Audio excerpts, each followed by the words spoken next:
নমস্কার বন্ধুরা, আজ অনেক দিন পর আমরা এসে গেছি সিজা প্রোডাকশানের নতুন এক ভিডিও নিয়ে।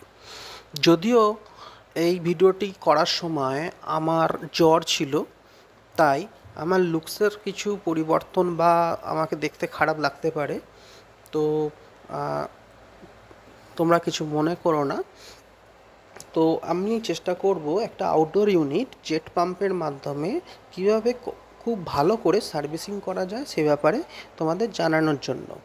যদিও এটা লেন্সার কোম্পানির আউটডোর ইউনিট, লোগো তো দেখাচ্ছে, কিন্তু আসলে এটা লেন্সার কোম্পানির নয়, কারণ এটা হচ্ছে অ্যাসেম্বলিং করা আউটডোর ইউনিট।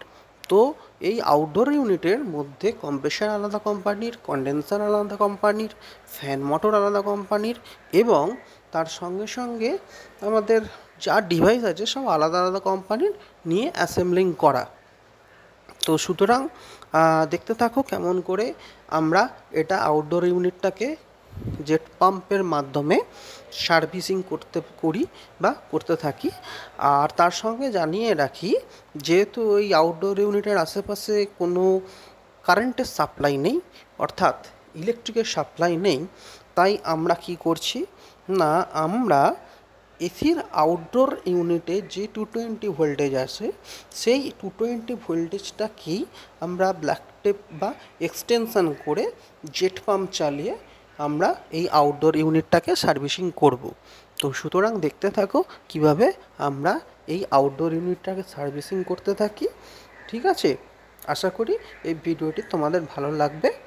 Thank you. দেখতে থাকো আউটডোর ইউনিট সার্ভিসিং।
যদিও আউটডোর ইউনিটের সাধারণভাবে আমরা যখন সার্ভিসিং করি তখন আমরা আউটার কভারটা টোটালি খুলি না, কারণ কন্ডেন্সার সার্ভিসিং করলেই আমাদের কাজ চলে যায়, কারণ কন্ডেন্সারের মধ্যেই আমাদের মেন ময়লাটা জমে।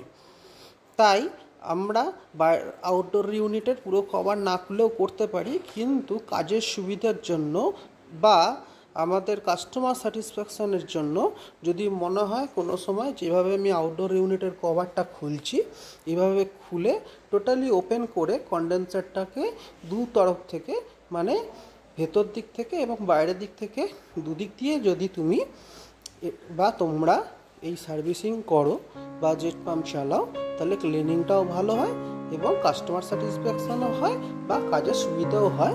একটু খাটুনি হয় বটে, কিন্তু কাজটা ভালো হয়। তো তো এইভাবে যেটা খুললাম, এটা তোমরা খুলতেও পারো, আবার নাও খুলতে পারো, এটা তোমাদের উপর নির্ভর করছে। ওকে, দেখতে থাকো কেমন করে সার্ভিসিং করা হয়।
তো আমাদের দেখো জেট পাম্প রেডি হয়ে গেছে।